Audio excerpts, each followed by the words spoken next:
Okie dokie. Hopefully I'm coming out live. Let's just check. Make sure that it's all working. Bear with me 1 second.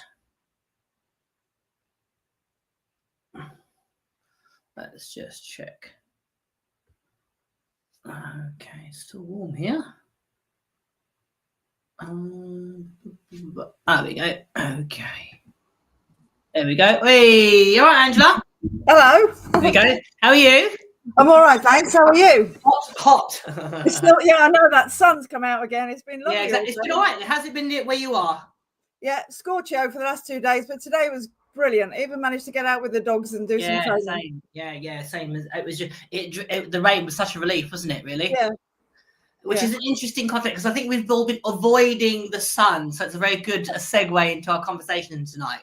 It is, and you know, sometimes that's avoiding is the best thing. Absolutely. So welcome everybody. We'll let people gather. Hopefully you can let's have a look. You can hear us. Just give me a thumbs up or let me know that you can hear us coming out on the live. Hopefully it's coming out on Facebook. We love it when technology comes together. Let's have a quick look. Yeah.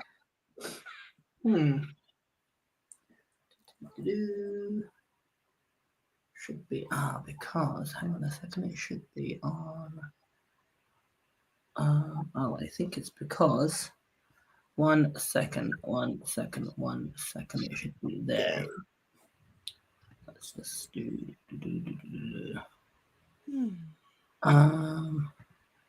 Okay, I think it's because I think it might come off my main Facebook page. Let me have a quick look, see that it's coming out my Kamal Fernandez dog training one. That's annoying. Am I meant to press a button? There's a button saying stream this to your audience. I think we're all good. Okay, somebody can hear us. That's good. Let me just make sure it's coming out. Okay, so it's coming out my main Facebook page. I'm just going to check that it's coming out on Kamal Fernandez dog. Okay, all good. It should be there now. Okay, cool. All right. Excellent. Okay, all good. So welcome everybody. This is the day 2 this is the second day of the Relabelling Reactivity Symposium, which is looking at reactivity and hopefully giving you tools, ideas, and concepts to introduce into your life with your dogs that can improve their current challenges with reactivity. I have one of my students and also members of the Relabelling Reactivity team, Angela Watson, my friend, who is specializes in what would you call it? How would you describe your vocation? Vocation. Well, it varies, but I basically I work with sort of high level leaders and people who are usually very successful in life, but like everybody, they sometimes need an ear or a sounding board or to make a big decision. And so I basically work with people to help them get what they want in their life, whether they're working towards a big goal or they just need me to be a sounding board for them to bounce some ideas off, that kind of thing. And I've been doing that for about 18 years, and that's about the same amount of time that I've been hanging out with dogs too. And obviously that the two work brilliantly together. Absolutely. And just tell people a little bit about obviously your background and how, because it wasn't obviously always in this industry. You were prior to that. What did you used to do? So before I started my own business as a coach and training consultant, I worked in the NHS for about 17 odd years. I started off as a nurse and then went into senior management. And then one day I took a very brave step. It was brave to some people. For me, it was like, I'm just going to do it. Step to leave full-time employment and start my own business. And it's probably one of the most, you could say it looked like challenging things to do, but it was just one of those things of like, well, just go and do it. Because if you don't do these things, you never know, do you? Absolutely. Sometimes you've got to jump, haven't you? Take a risk and see where it takes you. And that in itself can be exhilarating and exciting. Sometimes it can be unnerving, can't it? You know, all the things. It was scary and exciting all at the same time. Yeah, definitely. But one thing that helped was that I just knew that whatever happened, I was resourceful enough to be able to handle it. even if it meant going back and rejigging and doing something different. So it was an absolute trust in my own resourcefulness to be able to handle whatever would come next. And that was the main thing that kept me okay to do it. Yeah, absolutely. And it's been an exciting period, obviously, in that. And obviously, you also do dog sports, and you compete in dog sports with your golden retrievers, specifically Bertie, who's a phenomenal dog, and he's doing incredibly well. But the reason that I approached Angela to become part of the team with the Relabelling reactivity community was because often when we're talking about reactivity, there is so much emphasis placed on the dog's behavior and fixing the dog and addressing the dog's behavior and unpacking the emotions that the dog is experiencing and trying to get to the root of it so that we can resolve the issue and hopefully move forward. And that's absolutely critical to resolving a problem when the dog has a reactivity challenge. But for me, the thing that was grossly missing from a lot of trainers' approaches, and I'd say probably quite systemic and an oversight, in my opinion, was the lack of support for the person who ultimately is the one that's having to live and breathe and endure and to deal with the dog's reactive behavior. And that is the owner and the guardian that's involved with their care. And that for me was the missing link. And I felt that looking at dealing with the reactivity, part of my vocation and obviously my own personal experience and what I used to do, it really is often about the person and their connection with the dog. And if we can help the person, we can help the dog. And I think that's a massively overlooked part of dealing with reactivity. And Angela seemed the obvious choice to approach to bring onto the team to allow people, somebody that wasn't necessarily purely looking at the dog, but was there ultimately to support them and talk to the community and to give them sort of guidance and advice to navigate the challenges of having a reactive dog. So the conversation tonight really is about how do we avoid avoidance. A classic approach to dealing with dogs with reactivity challenges is to avoid all triggers and all situations, and for effectively make themselves isolated from the real world, we say. For me, there's nothing more tragic than seeing an owner almost trapped by their dog's behavior, where they are getting up at ridiculous o'clock in the morning, where they're almost, like a ninja ducking and diving to avoid people and dogs and things for fear of a outburst because of the dog's behavior and because of the potential problem that the dog might exhibit or display. And what ends up happening is they end up avoiding, and that avoidance becomes almost a way of being. So they avoid meeting people out and dog walk. They avoid dogs out and dog walk. They avoid going to certain areas. They avoid certain situations. They avoid people coming in their house. And before you know it, you're avoiding so many things that you end up living in somewhat of a very small bubble that isn't necessarily healthy for you and the dog. So what are your thoughts about people choosing to avoid situations? And I would say it's a really classic default response. And I absolutely, have the utmost of compassion for people that have taken that path. So why is it that people avoid these things? Why do they avoid the hard things, Angela? Well, I think it's probably one of the most natural things to do when faced with what we deem to be a challenging situation, bearing in mind that one person's challenge is another person's opportunity. But and I think we do it, and there's no shame in it. We do it because it feels safe in the short term. It's a like protective way of like handling life, is to avoid the thing that we're most scared of or worried that might happen. So it's a protective element, I think, that it sort of protects us from discomfort or failure or embarrassment or something, something going wrong. But the problem is, our world, like you said, our world just gets smaller because then we don't end up doing very much at all and it's a fear-based thing. So what is like, if you like, a natural response? It's our reactivity, a natural response that it gets out of kilter. So sometimes it might be the most sensible thing to go the other way when there's a big load of dogs or, you're walking on the street and there's a gang of youths on the other side of the street, and you don't want to walk through them. Mm-hmm. So there's sensible choices, but it's when all of that starts to impinge on the rest of you, on the whole of your life, because the description you gave, it's not much fun, is it? If you're having to preempt everything, I mean, I've been there with previous dogs, and you're just a nervous wreck because you'd rather not go out, and then it just makes it no fun for you or the dog. Yeah. But it essentially just, and it starts to erode your confidence and trust in yourself. Mm-hmm. And your own ability to respond to what might show up in a resourceful way, because we just avoid it all the time without even checking it out. So I think primarily it's a protective response that just goes a bit too far. Yeah. I think that's why I avoid it. I've got a little phrase here: avoidance protects me today, but it limits me tomorrow. Oh, that's a great one. That's a great one. Yeah, I really like that, Angela. That's really good. Oh, you do have these little gems now and again, don't you?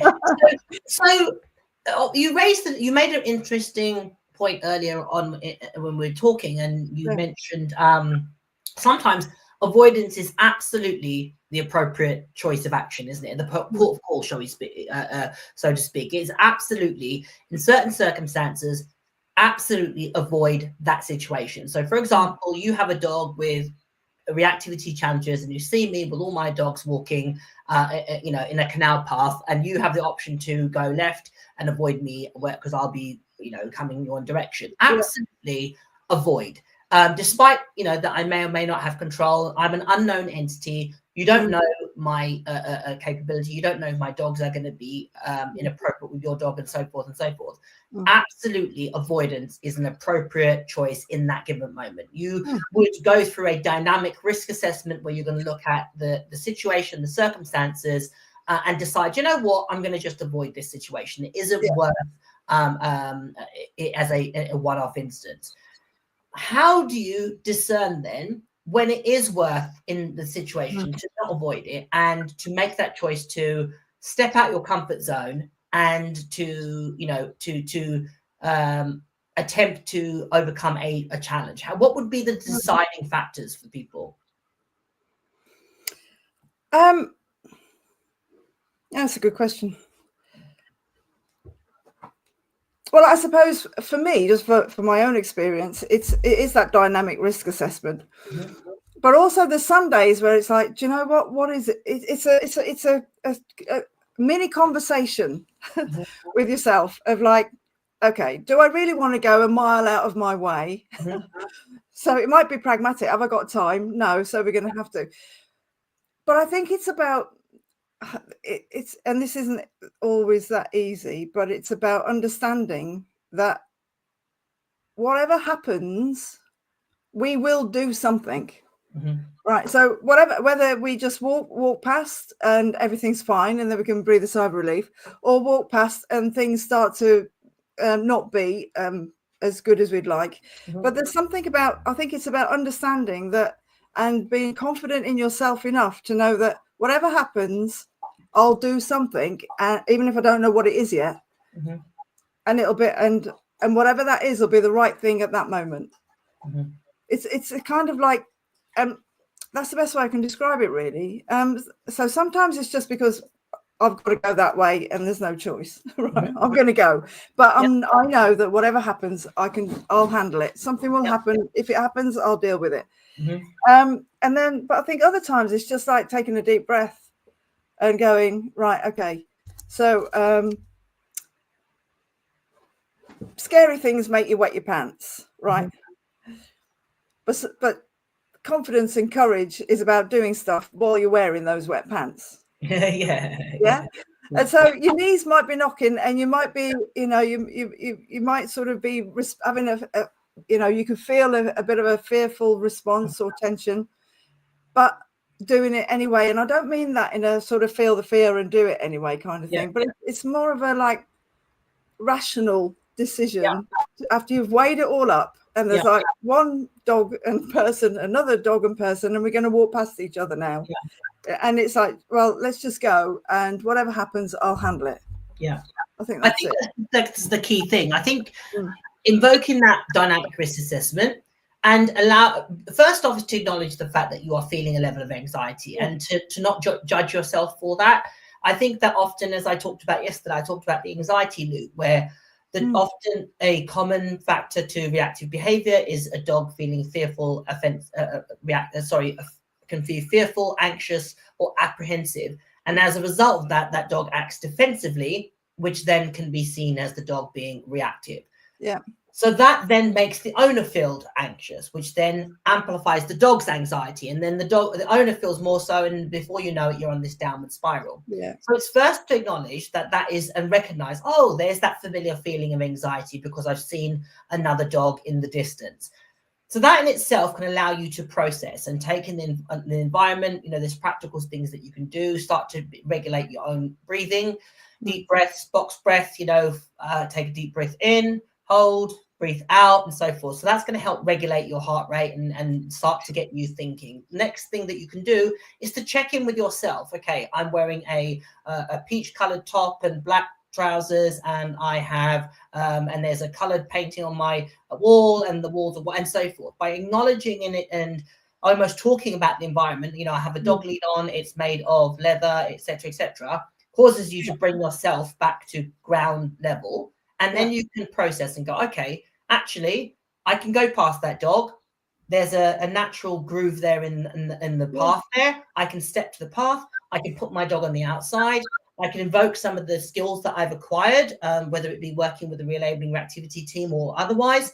And I can navigate this situation because the owner looks like they've got reasonable control over the dog. The dog looks older, a little bit more docile. And when you talk yourself through it in that manner, it can help de-escalate your mind going off to orbit. And I think that's a really, really important thing. And the natural inclination when you have a dog that has reactivity is just to say, it's going to be too hard, I can't do it, I'm going to avoid this trigger and this situation and get out of there. And what actually that does is it reinforces in your mind that fear was the correct default. I was correct to be fearful because now I'm safe. And as Angela said, it's about, yes, you're going to feel uncomfortable, for want of a better term, with your wet pants, but do it whilst you're slightly uncomfortable. And that's where confidence, growth, and courage will come from. Your thoughts on that, Angela? Yeah, absolutely. I was there was something you just said that prompted a response for me then. Yeah, it's about what's the facts. It's about looking at the facts, because we're really good human beings. Our minds are fantastic at creating stuff. We can create things. Our imaginations run wild. You can already see a situation escalating before you've even got anywhere near anything, because we're brilliant at doing things like that. And we're also brilliant at creating things that are beautiful and wonderful in the world, but for me, it's about looking at, so what are the facts? And that's what you were describing there. What are the facts? Right. Okay. So narrow path, there's a groove over there. There's the dogs over on that side. It's like looking at everything as in what is really in front of my eyes in this moment right now, not thinking about what could be happening in 5 minutes time once you've got past. So I think keeping with the facts of the matter is helpful. But it also made me, this is a bit off tangent, but there was the film Taken, which is about Liam Neeson and his daughter's going to get taken hostage. She's under the bed, and he's on the phone to her while she's hiding under the bed, and he just says, matter of factly, right, okay, they're going to take you. It's like, right, okay then. And that was in itself, it was de-escalating. It's like, right, this is going to happen. So now do what you can do to make sure that you can do this as easily as possible. Make it easy for yourself as possible. So that's the same thing as like, right, we're going to walk past this person. I'm nervous. I am nervous, but we're going to do it. And I'm aware enough to know of what's around and what I could do if something to make it easier. So, it can happen, but it might not. Absolutely. Yeah. And as you said, I think what happens is the human brain, we amplify it, don't we? We almost make it out like, oh, well, this is going to happen. The dog's going to lunge, and then what's going to happen is the dog's going to be seized. It's going to be this narrative, and you can almost hear when people relay the situation to you, as obviously when they're discussing instances, and you ask them, okay, so what did the dogs make? No, they didn't make contact, but, and they sort of then go off into this tangent. Well, it could have done, and this could have happened, this and that and the other, but did it? Yeah. No, it didn't. But it didn't, and you're fine. Nobody got harmed, etc., etc. So I think that's a really, really important point, and it's a skill that you have to work at, isn't it, Angela? It's not, these things don't come always easily. You have to make that conscious choice to change your almost default behavior, isn't it, really? And that, I think, is the hardest thing, to break habits. So obviously you've had a dog with reactivity challenges, and you moved through that. What did you do then to change your habits to move you forward and allow that dog to grow and your relationship to improve? Yeah, so this was with one of my first golden retrievers called Harry. He would like fight first and ask questions later, and it was also a self-defense mechanism. And I was being really good as his backup. So I'd be like pulling him, restraining him, trying to stop him do all this, and he was just getting stronger and wanting to, I can go for it. The thing that changed my mind was about telling him he was a good boy, everything was going to be all right, and we don't need to do this, and I'm not your backup. Yeah. And that was a conscious decision, and it was somebody else who helped me to see that was an option. Yeah. And because it sounded just really counterintuitive, to saying good boy to everybody, all him and the other dogs as we're meeting, and be all sort of just lighthearted and okay about everything, and not being his I'm gonna back you up, son. Yeah. And even walking off and leaving him to it, right? Which sounds just irresponsible, doesn't it? But knowing him and the way he was, I walked off and he went, hang on a minute, and he would just then come with me. Yeah. Whereas every time I'm in there in the melee with him, it was just me and him against the world, sort of thing. It was like, oh great, I've got you with me as well, right? Come on, then we can take on anybody. Yeah. So it was a conscious decision and a very different approach of like, no, I'm not helping you out here. This doesn't need to happen. But actually reinforcing that everything was okay and you're a really good boy. And I still do that now. Like, I've got entire male dogs, so if we meet other dogs on a walk, I'm already that's the script, if you like, or the conversation now is, oh, good boys, and then just having a hi to the people. It's just like we do this every day and everything's fine. Mm-hmm. And if anything does happen, like a dog came charging at us the other day, it was fine. The owner called the dog back. My dog just stood there and went, all right, what was that? And off we went. It's like not dramatizing the whole thing. Yeah. So you actually make two really interesting points, which will be interesting to have you expand on. One is past history and bringing it into new relationships. So that's something that can very much occur when people have reactive dogs, is they have an experience in the past and that remains with them. And then when they have their next subsequent dog, that cycle perpetuates itself. So how do they break that cycle? How do they break that habit of not creating the same issues in their new dog? Well, I think it was because I'd learned about how to handle that situation in a neutral way. That was like taking the positive learning forward. So it was just made sense to just do that anyway, just because why not? It doesn't hurt, does it, to be telling, just good boy, everybody. Everybody, you're all right, mate. Yeah. But I think it's they're all different, aren't they? Each dog is different. Yeah. And just because we had one that was reactive doesn't mean the next one's going to be. And I think if we tar them all with the same brush and our behavior is the same in that sort of anxious way, then it's entirely possible that we will create that again. But it's like each dog is individual, isn't it? Each experience is that experience. It doesn't necessarily mean that is the rule for life. Yeah. So I think what we do, hang on, there's a bit of a scrap going on. What we can do, which doesn't help, is we make up a story. Therefore, I've got golden retrievers, one was reactive, therefore they're all reactive. Yeah. It's like, well, no, that one was, but the others haven't been. Yeah.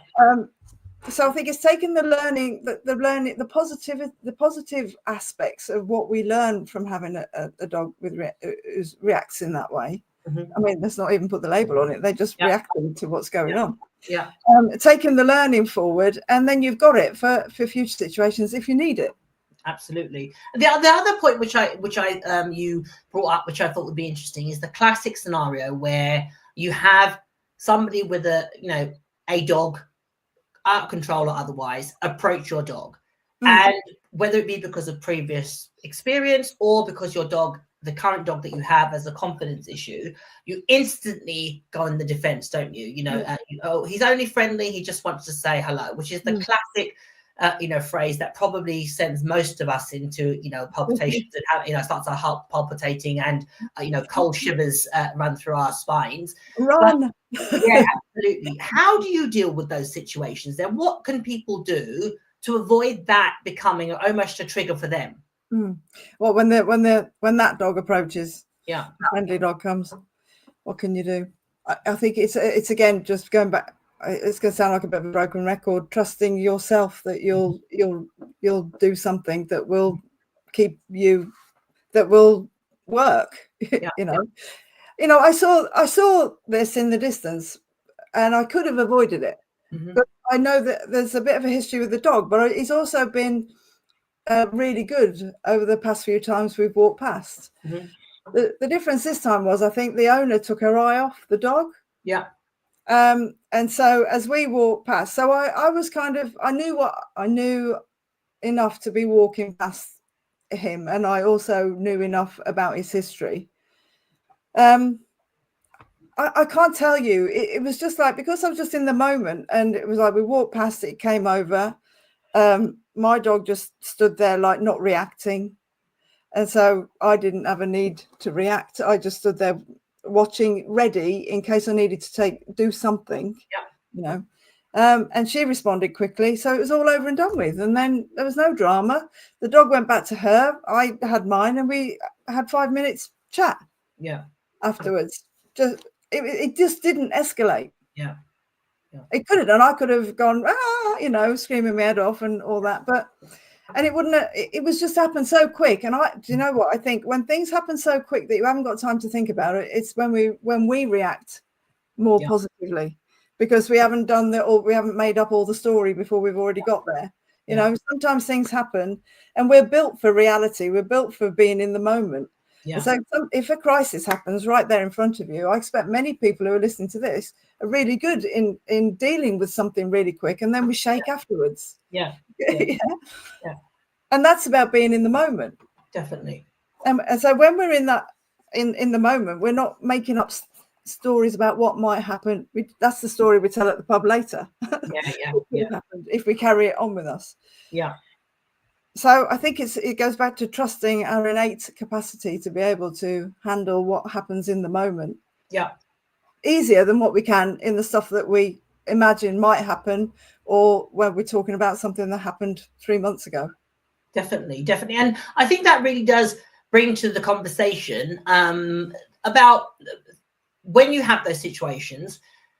Really, first is to not operate from a place of judgment or anger or animosity. For example, can you get your effing dog, blah, blah, blah, blah, blah. Okay. That instantly, and in all honesty, the majority of people, the reason their dog has come over to us in the first place is because they probably aren't in full control, or they weren't aware, or there was a slip of moment, whatever it is. But that has occurred because there's been a lapse for whatever reason. So for them to instantaneously get their dog back is probably not going to be something easy for them to do in most instances. I bet that's a sweeping generalization, but I would say a relatively fair one. So when we say, can you get your effing dog back, we are highlighting that person's inadequacies. So that is going to now put them on the back foot, because what you're now saying is, your dog has a crap recall and you can't get it back and it shouldn't. So instantaneously, and the energy which we start the conversation is going to be like, adding, setting like the blue touch paper, as it were. So you might as well just shout fight. yeah, absolutely. Yeah. So absolutely. So the first thing is to think about how you, instigate or deal with the conversation. I always say to people, ask for help rather than making a point of judgment. So could you help me by coming to get your dog? My dog has had a confidence issue or has a back injury, or even if you have to, embellish the truth for want of a better term, that will normally, people are hardwired. Oh, you're asking for help. I'm going to try, and especially in this country, we're almost very British. We want to help other people. So they're going to probably make more effort as opposed to you saying, can you get your effing blah, blah, blah, blah, blah. Because if then it means you're acknowledging my dog is da da da da, they're going to then throw accusations at you. It's going to become a tit and a tap type of situation, and it's all going to go left, and it's going to just hold that anger and then intention is going to remain with you. So think first about your language. Practice those stock phrases in you're in your living room or in your bedroom, or get with the mirror. Practice having that dialogue. Or could you just help me by getting your dog? Could you? My dog's recently had an injury. If you could just get your dog, that'd be really, really helpful. Something along those lines. In the situation, my advice is always focus on your own dog.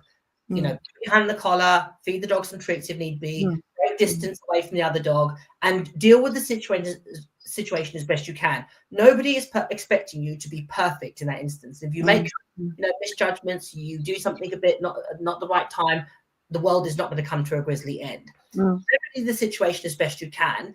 And the key thing is to make sure, again, preparation is the key. Make sure that in the interim time, you're putting in the work where you taught your dog, some focus exercises, some default behaviors, a go to middle, a sit, a down, a hand touch, a collar grab. All those skills mean that you now have sort of armor, so you have artillery to combat the situation. That's going to work for you rather than against you. So if I see another dog, I always get my dogs to one side. I give them a cue. My cue is wait there. If it's the younger dogs, I'll call them in and pop them on the lead because they don't have the level of capability and confidence that I would want my expect of my older dogs. I normally have some food or a toy, which my dogs are very focused on. So I know that I can distract them until the other dog comes back. I shared a little while ago a picture of my dog's doing a wait there whilst a cockapoo just nonchalantly walks through, and the gentleman stops and has a little conversation with me about how many dogs I have whilst his dog's going around and sniffing my dogs. My dogs, thankfully, are confident enough to deal with that sort of situation with no residual, but I appreciate that takes training and education. So make sure that you're putting in the work so that you have confidence that if you use that cue, wait there, sit or down, your dog has a history of reinforcement for that behavior, that you've trained it in with distractions in situations that you can control or influence, so that when you are in the real world, you can draw on those skills. That's why you're putting that great education into your dog. So in terms of your own personal experience, was there a pivotal point or a stock phrase or a conversation that was the catalyst for you moving forward and not avoiding situation? Was it a one-off or was it accumulation of lots of things that happened? Oh, you like with Harry? Yeah. It was doing it. So yeah, it wasn't just a one-off. It was like right now. So I did it. Let him be with a group of dogs while somebody else was sort of in charge, if you like, because I was busy having a nervous breakdown while this was happening. So they just showed me how Harry could operate within a group of dogs with the person just going, good boy, Harry. Yeah, that's a good boy. So he never felt the need to go and go, oh, I better go and give you all a bit of a fight then. It never went anywhere because she was just like that.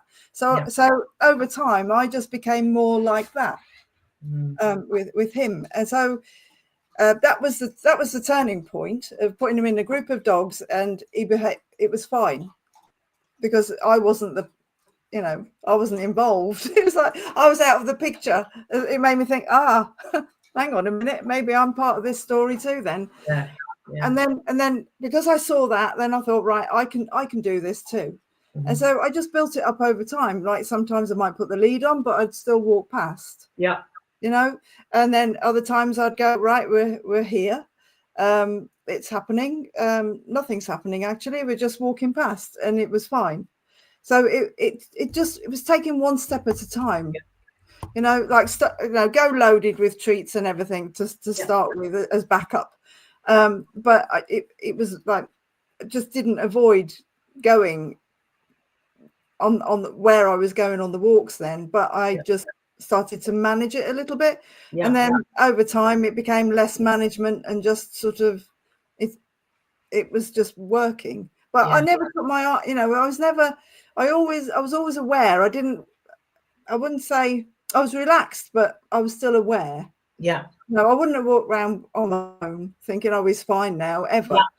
And that's a really, really important part, I think, that you raised. So just to sort of go back and to draw one point that you made, which was about one is putting the work in.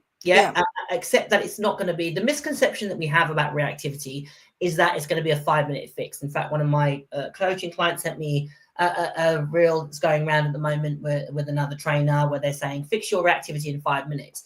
That would be like saying, I want you to have a 6-pack and a beach-ready body in 5 minutes. Or I want you to have £1 million in 5 minutes, unless you're going to be winning the lottery. Or I want you to have, I don't know, whatever it is in 5 minutes. I want you to be able to run, do the Tour de France on a bike in 5 minutes. It's not realistic.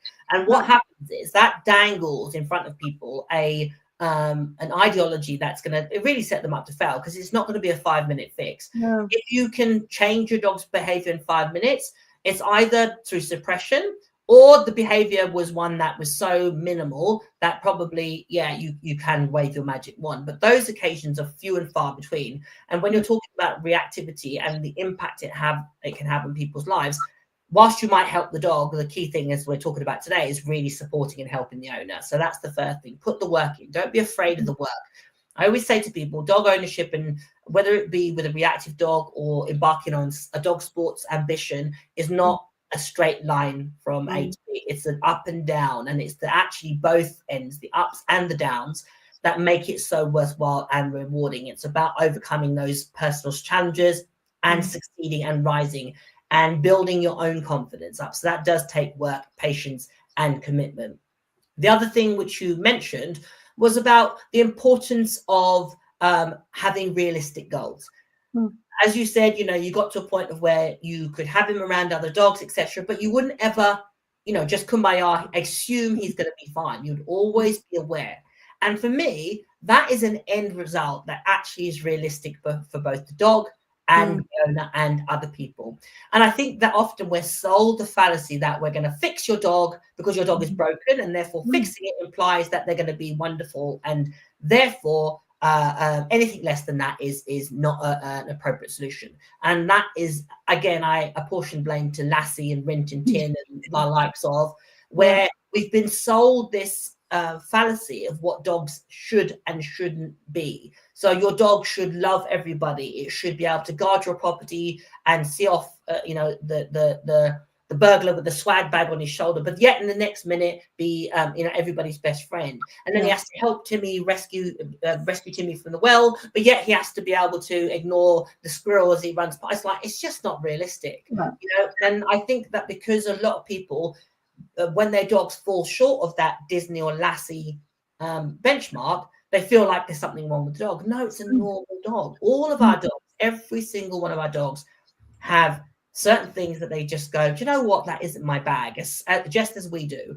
And it might be that they don't like, I don't know, a certain breed of dog, or they might have male dogs of a certain age that they're not comfortable with.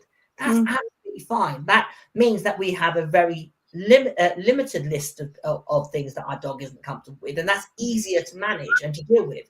And I think, again, you raised that interesting point about setting a realistic end goal.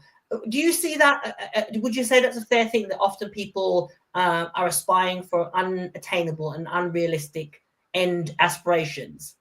Well, it's like trying to change your partner, isn't it? Yeah. Or it's a bit like once an alcoholic, always an alcoholic. Just because they don't drink anymore doesn't mean that there's not that there's not that there, sort of thing. Yeah. So Yeah, I do, and I did with Harry. Was beautiful. Harry was the best dog, the best dog in the world until he was 2. Yeah. And it was like my heart broke, because it was like, oh my goodness, look how he's behaving. I didn't get it. I didn't get him. You know, I hadn't realised, and that was my own inexperience. But that's okay. You know, that why would I have recognised that necessarily? Yeah. But yeah, so it was always in there, but he did really well, and you know, I'm really proud of how we grew as a partnership together. So instead of being backup like I thought he needed backup, what he needed was to be confident in himself, and me being there going, it's all right, mate, I come this way, you know, that wasn't helping. So there were a number of things, because his hormones were raging, so I didn't have him castrated as well. I introduced a Holty to begin with, and when it came to going to dog shows, I took him around with the Holty on, and feeding him, just getting him used to all the crowds, and that he didn't have to go and fight everyone. You know, he didn't need to do that. And then he could go off and he could do the stuff. He could do the work. He could compete. It was amazing. You know, but it was never finished. You know, he was who he was, warts and all. And like one of my dogs now, as placid as anything, you think, until he sees a black Labrador, then he gets all a bit fruity inappropriately. You see, but it's only black Labradors. So I put the lead on, and we walked past, and there's no issue, you know. I think that's such a valid point, and I'd say, and that doesn't mean that, you know, not to work through a behavior modification plan, or not to try and overcome your dog's confidence, because that's not what it's about. It's about the relationship that you're forging. And I would say, certainly in your instance, Angela, the doors that it's open, that dog opened for you, is just absolutely, when you actually think of the peer group, the friends, the social side, the opportunities, it's just been incredible. I mean, it's a whole new world. It really is. And Bertie is a result of Harry. You know, you never would have had Bertie if it wasn't for, and the journey that Bertie's taking you on is phenomenal. You know, like you think, you know, that's why I say to people that have a reactive dog, you know, the journey and the doors that it's open, because you are endeavoring to embrace and overcome the challenges. Mark my words, you will look at dog ownership in a totally and utterly different way. You know, absolutely. So the world didn't get smaller; it got bigger. Exactly. It really did expand, but that's because I suppose it's taking those little steps and taking action. Absolutely. And that's the thing that I want everybody to really take away from these conversations. Owning a reactive dog shouldn't make your world smaller. It should actually open the doors to information, horizons, social groups, sports that you never knew existed by the medium of working through the challenges of owning that reactive dog. I'm not going to say it's going to be easy, and there's going to be days when you're frustrated, you're going to feel dejected, you're going to feel disheartened. Hopefully, the hope is if you do the work correctly, those days will get fewer and further apart. And at the other side, the sense of accomplishment, the confidence, and the connection that you have with your dog, I'm telling you now, will surpass any relationship that you've had with a dog ever before. And that is, and that's not a line. That is absolutely sincerely what I feel. And what every dog going forward will glean from that experience. And I think that's such a really, really important point to hold on to when you are going through some challenging times. So I'm just mindful of the time, and I'm just going to see if there's any questions or points that people have. So let's have a look. Feel free to ask your questions to Angela or myself. So Patricia said, I learned early on not to engage with the other owner, but to concentrate to distracting Beryl. If they did comment to me, I just agreed and then said Beryl was mental but was in training. That's a great, you know, you know what? Yeah, she's a bit crazy, but you know what? We're working on it. And again, that just takes the power back, you know, from becoming a victim to go, you know what? Yeah, she's got her stuff, but we're working on it together, and that's a fantastic approach. Well done, Patricia. Okay. Sam said, important to remember that dogs are all individuals. Absolutely. You know, I've owned a lot of dogs in my lifetime, and whilst there's similarities, I would say they're all absolutely, they have like their little idiosyncrasies, their little unique things that make them who they are. So definitely embrace the individual, I think, is especially, and I would say dogs that are predisposed to reactivity challenges, and I talked about the causes, there is some brilliance within them. I mean, Harry is a great example. He was a phenomenal dog, you know, and it was really that same trait that made him want to take on the world, that made him such a showman, wasn't it? It was the same, you know, who he was. Yeah. So Patricia said it took 2 years without aversive tools, but with consistency and supporting with knowledge from yourself. Would an e-collar have got me here quicker? I doubt the relationship and bond would be the same. That's such a great point. And, you know, this isn't necessarily about methodology, but certainly in relabeling reactivity, the course is about using reinforcement-based training that you can do in any situation with any dog without needing to have, you know, the perfect situation or end the stooge dogs, etc. It's about giving you skills that you could take out to the bigger wide world. And the beauty is having a community of people that are on the same journey as you are. And that, I think, is the secret source of relabeling activity. And obviously, experts like myself, Angela, Lou, who will be joining us later in the week, and other people that have come in and contributed to relabeling activity that make it such a fantastic group to be part of. So thank you, Patricia. She's one of our community members. Sam, so thank you so much. The advice you are sharing with us is invaluable. We do appreciate the feedback, Sam. So thank you very much. So if there isn't, just give it a moment, see if there's any other questions. I'm just going to check on my phone, make sure I haven't missed any.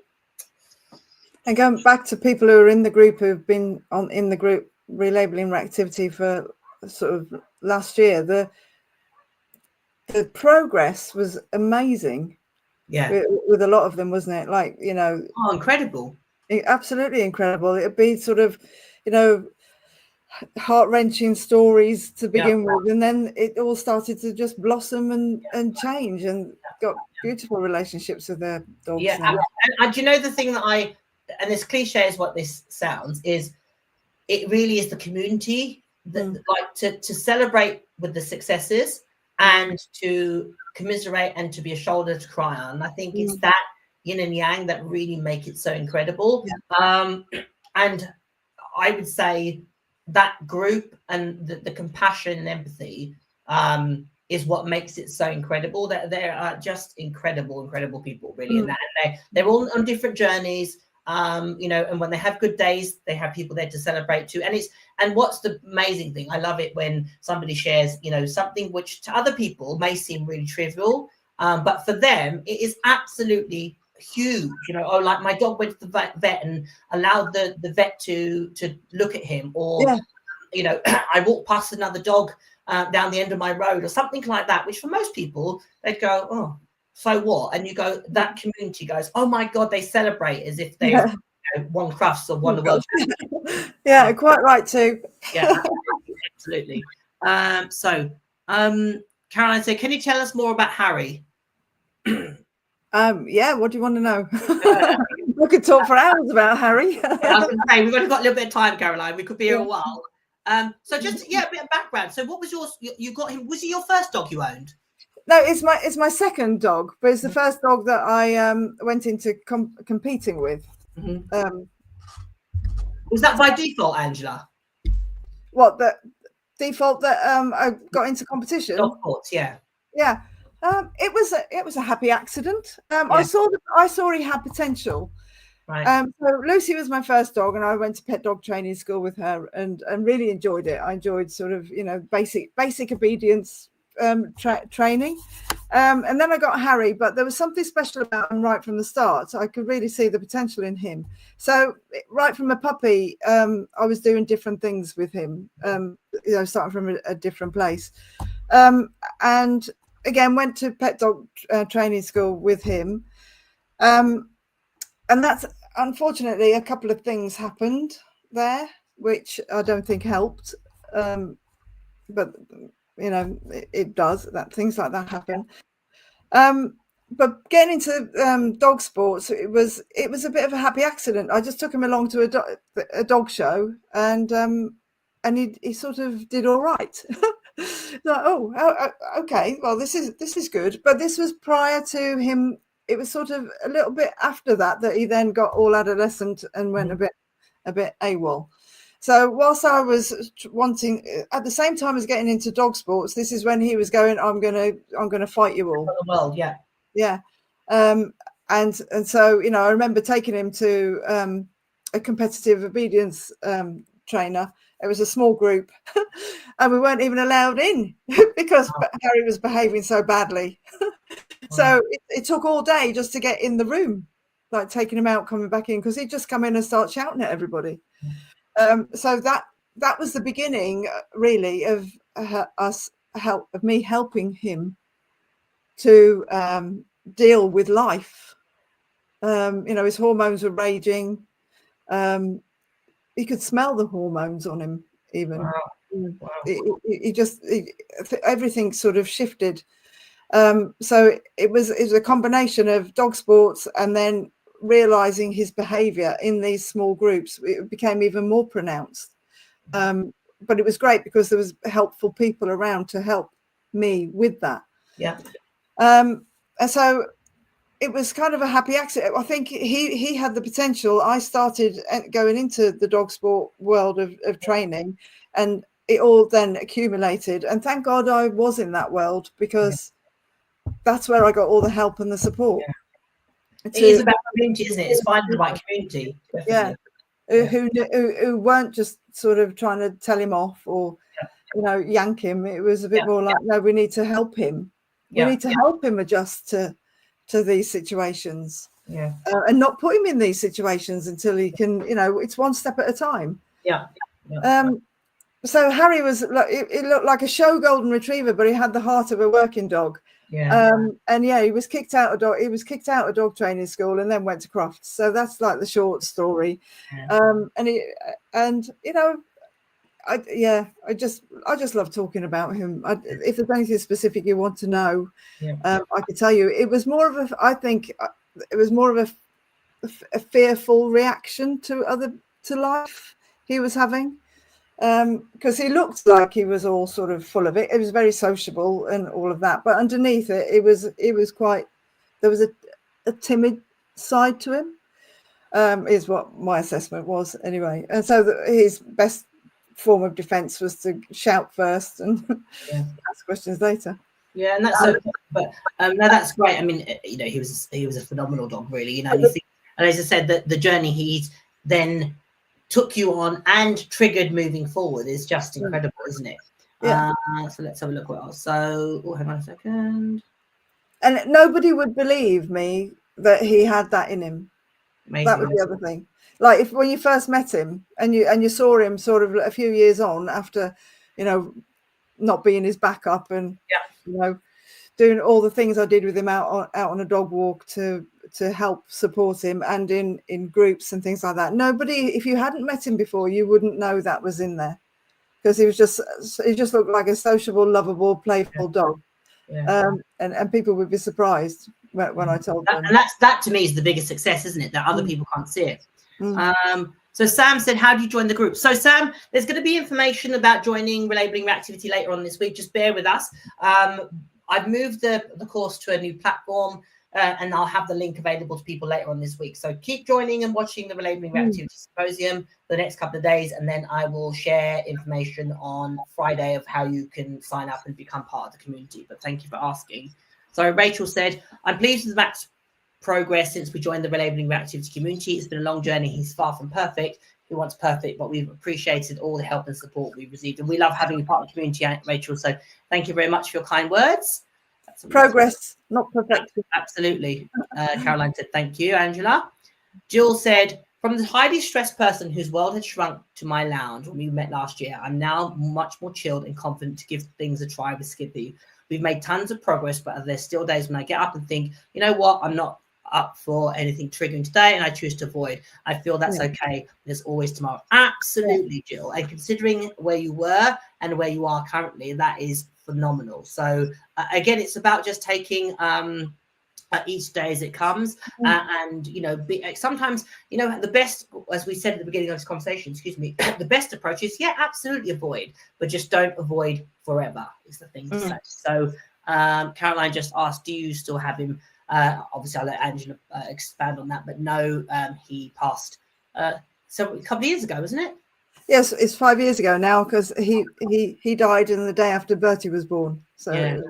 sadly, but it's still, you'd think he's still here, wouldn't you? The way I talk about him, and he is. Yeah, Because we talk about all our dogs really. And like you say, it was very kismet, wasn't it, the way that Bertie turned up? So things are meant to be.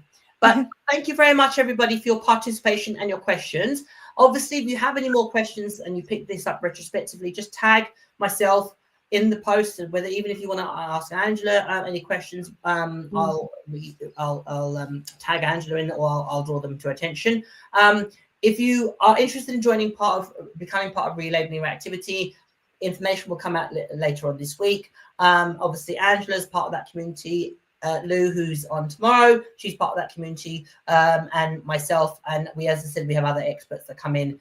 We've had to talk about nutrition and reactivity, other inspiring stories about reactivity and overcoming the challenges that it can present. So lots of great information on there. As I said, we'll be sharing information.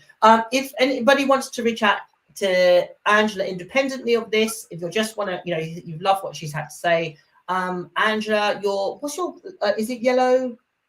No, well, Facebook will be fine. Just contact me there. I'm there as Angela Watson UK. I think if you just find me on Facebook and private message me, or just get in touch that way. That's probably the easiest way.